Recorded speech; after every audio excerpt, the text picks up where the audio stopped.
हम आज की आराधना को शुरू करते हैं और उस परमेश्वर पिता के लिए अपना सब कुछ अर्पण करते हैं और अपनी चंगाई और आत्मिक चंगाई, शारीरिक चंगाई के लिए परमेश्वर पिता से प्रार्थना करें ताकि उसका अनुग्रह जो हमारे लिए काफ़ी है उन सब चीज़ों को दूर करके हमें परमेश्वर पिता के करीब लेकर जाए।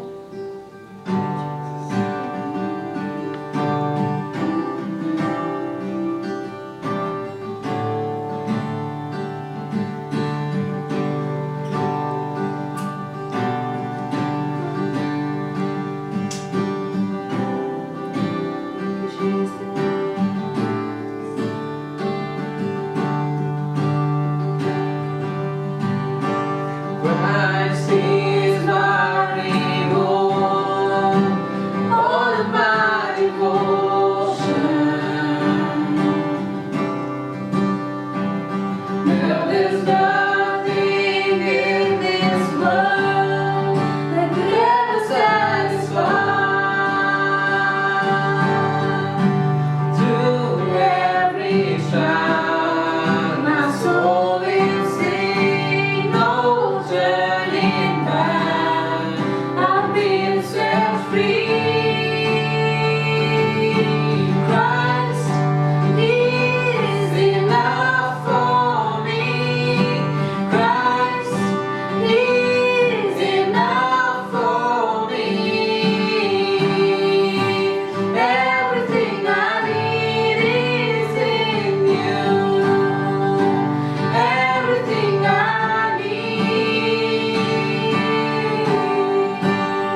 आइए हम परमेश्वर का वचन में आज हम लोग जाते हैं। हम लोग पिछले दिनों से देखते आ रहे हैं कि परमेश्वर हमारे संग में है और यीशु मसीह अपने चेलों को पहाड़ी उपदेश दे रहे हैं। और पहाड़ पर बैठ के भीड़ को देखे हैं और पहाड़ पर बैठ गए हैं और अपना मुंह खोल कर उन्हें यहाँ उपदेश देने लगे हैं। कि पिछले श्रृंखला में हम लोग देखते गए मत्ती 5:3 में धन्य है वे जो मन के दिन हैं क्योंकि स्वर्ग राज उन्हीं का है और दिन जनों का परमेश्वर पसंद करता है। देखे दूसरी बात कि धन्य है जो शोक करते हैं क्योंकि वे शांति पाएंगे और धन्य है वे जो नम्र हैं पृथ्वी के अधिकारी होंगे। इन 3 पॉइंट को देखे थे। चौथी पॉइंट को आज देखते हैं और वो है मत्ती 5:6 को हम लोग पढ़ते हैं। धन्य है वे जो धन के भूखे और प्यासे हैं क्योंकि वे तृप्त किए जाएंगे। धन्य है वे जो धन के भूखे और प्यासे हैं तृप्त किए जाएंगे। हमारे जीवन में भूख और प्यास अगर रहता है तो भूखा व्यक्ति रोटी भोजन खोजता है और प्यासा व्यक्ति जो प्यासे हैं वे पानी के लिए तृप्त होते हैं, खोजते हैं तृप्ति के लिए। तो आज यहाँ पर देखते हैं कि धर्म के भूखे हैं। भूख, हमें परमेश्वर के लिए भूख प्यास होना जरूरी है। और यहाँ पर यीशु मसीह कह रहे हैं कि धन्य है वे जो धर्म के भूखे हैं। आज हमें धर्म के बारे में समझने की जरूरत है। आज लोग दुनिया में कई तरह के धर्म हैं, लेकिन हम सच्चा धर्म कौन है इसकी खोज में लगने से ही सच्चाई प्राप्त कर सकते हैं। यहाँ पर देख रहे हैं कि धर्म के भूखे, हमारे अंदर में भूख होना है। जिस तरह एक भूखा बच्चा भोजन के लिए अपने माँ बाप की ओर ताकता है, वैसे अगर हम धर्म के भूखे हैं तो परमेश्वर की खोज में रहेंगे, परमेश्वर के पास जाने का प्रयास करेंगे और परमेश्वर हमें उस भूख प्यास को देखता है। और जितने परमेश्वर के भूखे हैं वे परमेश्वर के पास आते हैं और उसका भूख परमेश्वर ही मिटाता है। आज हम धर्म के खोजी हों, धर्म के भूख प्यास में रहेंगे, भूख में रहेंगे, निश्चय परमेश्वर भूख से तृप्त करेगा। फिर कहता है प्यासे हैं, परमेश्वर का प्यास, आत्मा की तृप्ति वही है। हमारी आत्मा एक प्यासा आत्मा की तरह भटकता है, धर्म की खोज में रहता है। इसलिए भजनकार भी कहता है जैसे हिरनी जल के लिए वैसे ही परमेश्वर में तेरा प्यासा हूँ। परमेश्वर के पास आके प्यास मिटाने की जरूरत होती है। और जो प्यासे रहते हैं वो जल के को ढूंढते हैं। उसी तरह मनुष्य जो प्यासे हैं, परमेश्वर के प्रति प्यास है, तो हम जरूर परमेश्वर की खोज में लग जाएंगे। कौन सच्चा है, कौन सच्चा परमेश्वर है, किसके पास जाएंगे जो हमारा प्यास, आत्मा का प्यास मिटेगा। ये शरीर के प्यास के बारे में नहीं कह रहा है, आत्मा के प्यास के बारे में कह रहा है।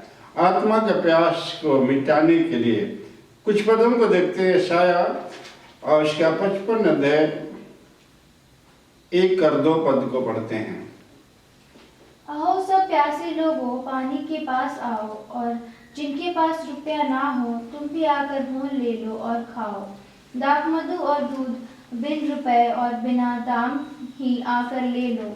जो भोजन वस्तु नहीं है उसके लिए तुम क्यों रुपए लगाते हो, और जिससे पेट नहीं भरता उसके लिए क्यों परिश्रम करते हो। मेरी ओर मन लगाकर सुनो, तब उत्तम वस्तुएं खाने पाओगे, और चिकनी चिकनी वस्तुएं खाकर संतुष्ट हो जाओगे। हाँ, यहाँ पर कह रहा है परमेश्वर मनुष्य के, सब मनुष्यों के लिए परमेश्वर है। परमेश्वर की करुणा सब मनुष्यों के लिए है। यहाँ पर जो प्यासे लोग हैं उनको कह रहा है, ओह सब प्यासे लोगों, पानी के पास आओ, जिनके पास रुपया ना हो तुम भी आकर मोल लो और खाओ। यहाँ पर देखते हैं प्यास, पानी का प्यास। परमेश्वर हमारे आत्मा में तृप्ति, आत्मा का प्यास की तृप्ति वही कर सकते हैं। इस तरह का है, स्वर्ग से उतरी हुई रोटी मैं हूँ। इस बात को भी हम लोग देखेंगे।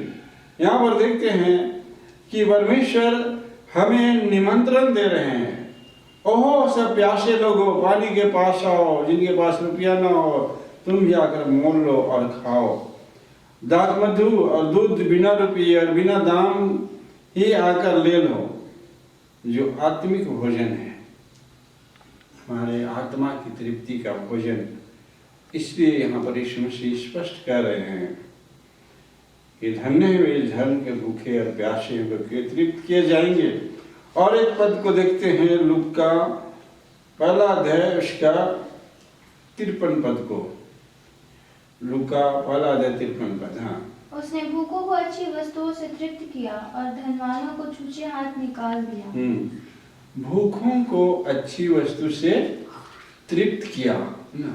जब हम परमेश्वर के पास प्रति भूखे हैं, प्यासे हैं, भूख है, तो निश्चय परमेश्वर हमें तृप्ति करता है। जिसको और थोड़ा विस्तार से देखेंगे, यूहन्ना 4:14 में कह रहा है, यूहन्ना रचित सुसमाचार 4 अध्याय का 14 पद में, परंतु जो कोई उस जल में से पिएगा जो मैं उसे दूंगा, वह फिर अनंत काल तक प्यासा ना होगा। वरन जो जल मैं उसे दूंगा वह उसमें एक सोता बन जाएगा जो अनंत जीवन के लिए उमड़ता रहेगा। हाँ, अनंत जीवन के लिए उमड़ता रहेगा। एक सामरी स्त्री से यीशु मसीह बात कर रहे हैं। कुएं के पास वो जल भरने आई है और जल कुएं के बहुत गहराई में है। यीशु मसीह जल मानते हैं, लेकिन स्त्री कहती है कि तू सामरी से संबंध क्यों रख सक रहा है यहूदी होके। यीशु मसीह उनसे कहते हैं, परमेश्वर के वरदान को जानती तो मुझसे मांगती, मैं तुम्हें जीवन का जल देता। स्त्री समझती है कि इसके पास रस्सी बाल्टी नहीं है, और उतना गहराई से पानी कैसे निकालेगा। यह स्पष्ट यीशु मसीह कहते हैं, वो जल मैं दूंगा जो तुम्हारे आत्मा में तृप्त होगा और तुम्हारे पेट में से बह निकलेगा।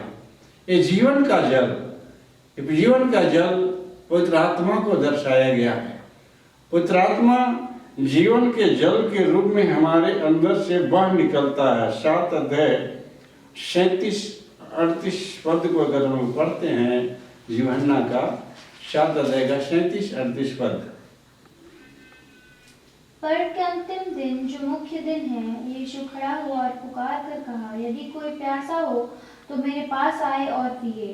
जो मुझ पर विश्वास करेगा, जैसा पवित्र शास्त्र में आया है, उसके हृदय में से जीवन के जल की नदियां बह निकलेंगी। उसके हृदय में से जीवन की जल की नदियां बह निकलेगी।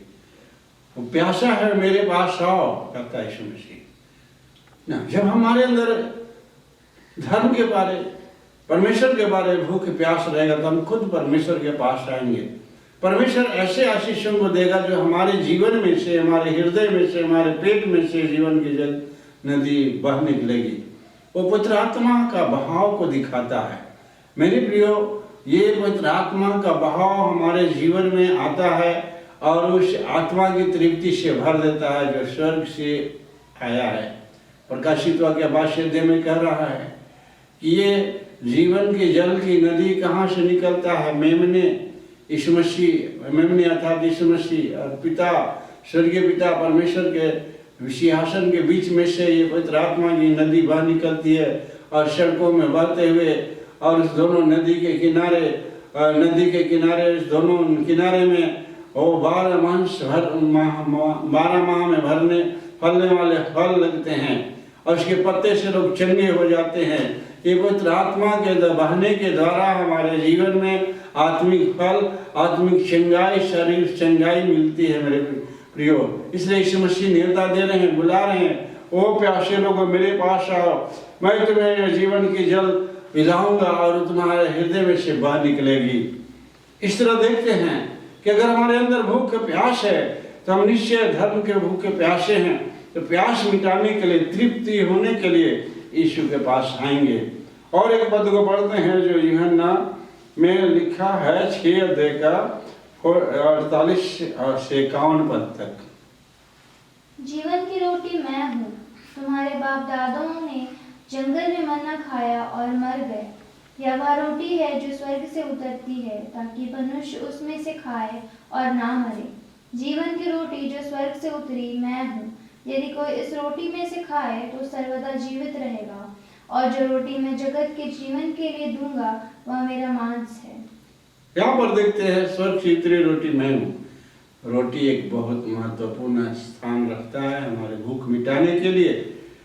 लेकिन ये रोटी जो आटे का है या जिस जौ का है, जो भी रोटी है वो हमारे शरीर के भूख को मिटाता है। लेकिन स्वर्ग से उतरी हुई रोटी यीशु कह रहे हैं, और जब यीशु के पास हम आते हैं, यीशु के साथ जीवन जीते हैं, तो हमारी आत्मिक भूख मिटती है और यीशु के बगैर कुछ भी नहीं।